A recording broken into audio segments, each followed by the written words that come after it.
Fine is like the worst thing. So when a client and I talk, and I say, "How are you doing?" They go, "I'm fine." I'm Right. like, first of all, I say, "Fine's not a feeling." Right. Ooh. That's always Zing. that's my smug response. Love it. But what does fine stand for? Effed up, insecure, neurotic, and emotional. That's a great acronym. And the other one is feelings I'm not expressing. Ooh. Yeah. That's actually a little more apt. It's not Aerosmith, but it's a little more apt. Yeah. Welcome to Right Here, a podcast about mental health, connection, and what it means to be human. I'm Christopher Mooney. And I'm Kenyon Phillips. Each episode, we unpack the psychological patterns that shape our relationships, our sense of self, and the way we move through the world. No jargon, no judgment, just thoughtful conversations that invite us to come back to the present moment. Because when we're right here with ourselves and right here with each other, something shifts. We get a little clearer, a little more regulated, a little more right. Right Here is a podcast partnership with WPKN 89.5 FM in Bridgeport, streaming online at WPKN.org and via our free listening apps.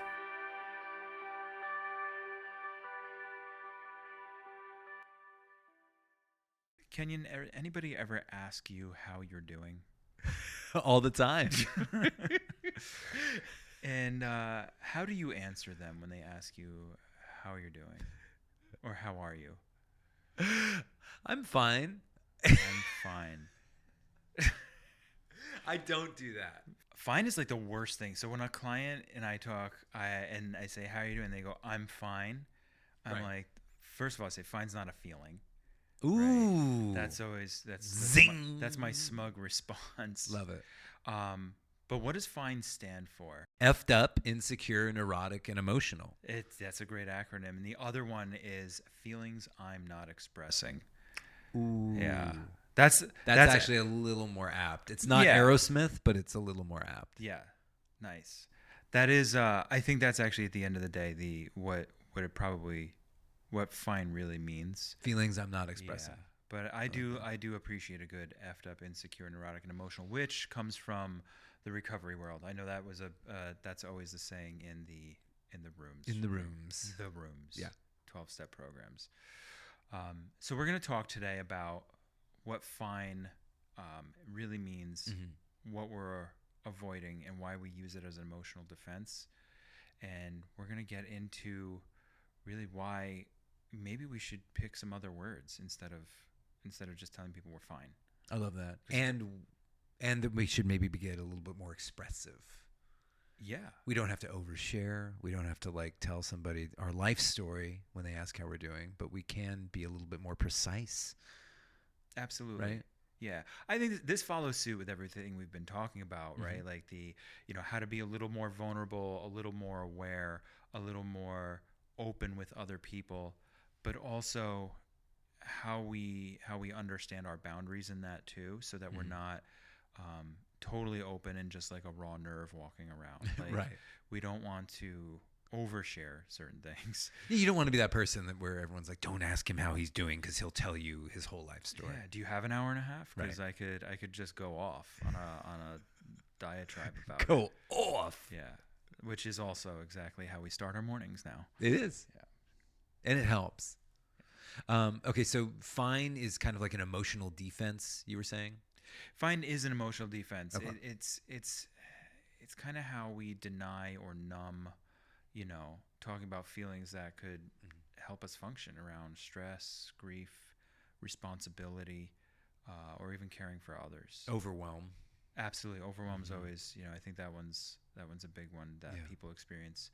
But when answering fine becomes the default, it blocks us from getting help, and it keeps us typically running on empty. And like we talked about in our last episode, when we were talking about self-care and how to be open with others and connect, right.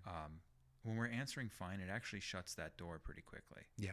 It keeps people at bay. It keeps us what we think is safe. Yeah, I mean, I think it's a bit of a social script to okay, I don't want to burden anybody, so I'm going to avoid telling them what's really going on. And it's also a way for us to avoid kind of like facing ourselves, checking in with ourselves.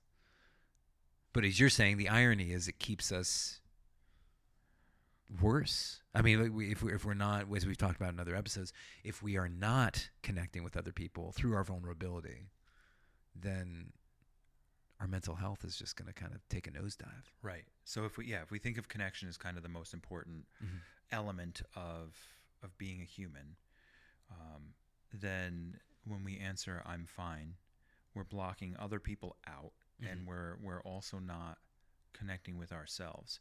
And in all of this, by the way, everything we always talk about, it's really about self-awareness, Right. and kind of how are we checking in with ourselves? Are we aware fully of what's going on internally? What are we experiencing on the inside and emotionally, so that we can allow ourselves to be open to others and connect with others. If we're so unaware and closed off in our self, then we can't really connect with other people. Exactly. Right.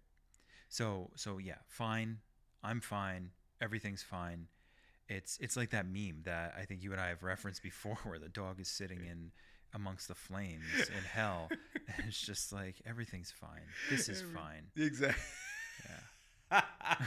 That meme is very popular. It's for a reason, I think, because I think if everyone listening actually can reflect on this, like, how often in our day do we answer like, yeah, fine, and sometimes it's just we just want to keep it moving, but like, really, that is, it just means nothing. Yeah, we front like it means I'm okay, or that's fine, that's okay.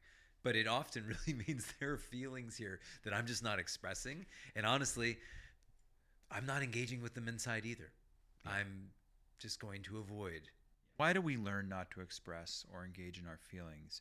We've kind of addressed this, and we're familiar with some of these ideas, but I want to go back into this. So we start to look at, you mentioned some of the roles before, role and responsibility. When we start to think of like, okay, I'm the strong one, I'm the caregiver, maybe I'm a leader, I might be the parent or the helper.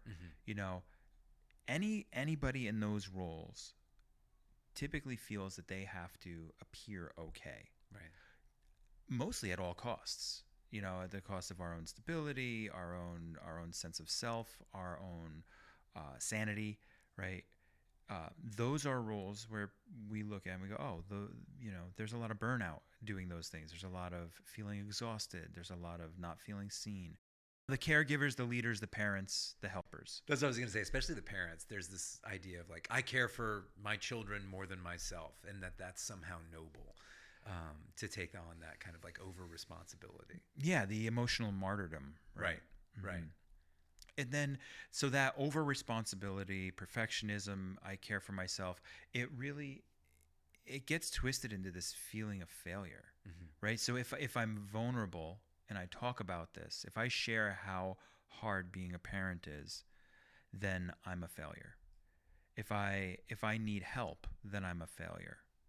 And that's we see this at so many levels, right? We see it just about talking. We see it about accepting help. Right. We see it transpire with, asking for outside help. Say you need like a family member to assist you.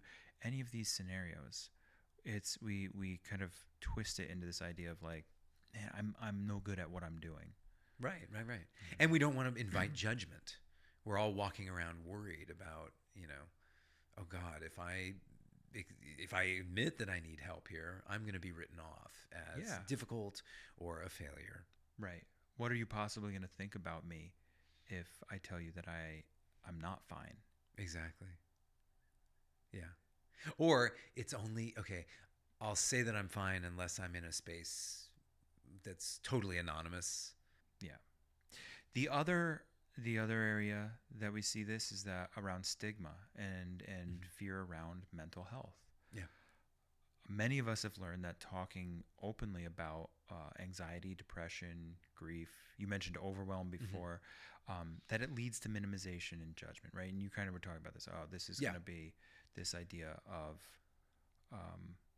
being judged. If I admit that something's not okay, then I'm going to be viewed as defective. I think that's the fear. Yeah, that's a really good way to put it. And I'll be like, shunned. I'm broken if I share this, right? And we often want to avoid painful emotions too, and that's the third piece to this. So part of how we learn to just say I'm fine and ignore some of these things. ultimately we don't want to feel pain. Human beings do everything we can to avoid feeling pain. And so we will do anything and say anything we can to just kind of push that away or push it down. And so it's normal to avoid sadness. It's normal to avoid fear or shame or anger. And what we do in those situations is we often will stay busy, we'll ignore things, we numb out, or we just keep conversations light. The lighter I can make an interaction, the less I actually have to touch on anything that might be slightly uncomfortable for myself. You mean like small talk? Small talk, yeah. How many times do we talk about the weather? Or at the beginning of a Zoom call? Or traffic. Yeah. And it's just like, or how badly the weather affects traffic. I mean, again, granted, we're just careening towards the sun, but you know, at the end of the day, there's only so much weather talk we can have. Yeah, it's nice. It's nice to maybe actually start to push that into some other things. Okay. Avoid politics, though. Don't get into that. Yeah, politics can be, especially in this day and age, very painful. But okay, so feelings we're not expressing to others and ways that we're not engaging with ourselves. That's what's behind fine. I'm fine as a strategy to cope with this discomfort. It helps us survive, right? So we remember a lot of these things that we kind of talk about as like maladaptive, you know, behaviors or thought processes. They are survival. And that's why I always say, like, they're not bad. Like, anxiety is not bad. It's a warning sign. It's your brain saying, pay attention. Sadness is not bad. Depression is telling you something's off. Right? Something's not working for you. You're not being seen. You're not being heard. You don't feel like you belong. Right. Same thing when we start looking at any of those other feelings that we try to push away with, like, I'm fine, and just kind of like gloss over. We're doing that to survive. Right? Yeah, totally. But the thing is that we feel stuck when we can't actually express ourselves. Yeah. We start to feel stuck when nobody's really connecting with the feelings that we're experiencing. We feel unseen. We do. So what are some small ways we can engage with our feelings authentically without dumping on the first poor soul who asks us how we're doing on a tough day? Well, tell me first, what does oversharing look like? I bump into someone at the grocery store, at the post office, whom I don't know very well, and I haven't seen them for a while. I'm like, oh, how's everything? And I say, well, my dad's in the hospital with not one but two emergency procedures. I don't know when he's going to get out. And I am really not sleeping very well, et cetera, et cetera, et cetera. Do you know what happens to the other person when we overshare? Their eyes glaze. I've noticed that. Yeah. You've noticed that. Yeah, they kind of check out for a bit, right? And I think that's what happens when we overshare and we just kind of dump on people. And this is our fears. We don't want to just overshare. People stop paying attention. Definitely. It's really hard to engage in a two-way relationship when somebody's oversharing. So it's a valid fear that we don't want to overshare things, right? It's a valid concern of ours that we don't want the other person we're talking to glaze over. Right. We want to engage in active listening. So we want to start to avoid that overshare, but we don't want to undershare either. It's this idea that if we just say I'm fine, it pushes everything away. It keeps the wall up. But if we overshare, then the other person's going to be like, I can't wait to get out of this conversation. Right. So we have to find a balance in the middle. Right. And so one of the things we do is we take, as we've suggested before, tiny realistic steps. So maybe some internal check-ins before we say, oh, I'm fine.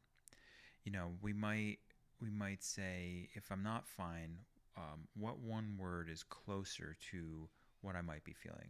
Like, yeah, I'm a little tired. I'm a little sad. I'm a little overwhelmed. I might be a little lonely, maybe scared. But even those words might feel a little, I don't know. I'm wondering. Like, lonely might feel too much. I mean, that's very vulnerable. Yeah. Hey, I salute you if that's your answer to the question, how are you doing? Right. I'm lonely. Because it invites connection. So before I say I'm fine, I'm going to say, yeah, I'm feeling a little tired right now.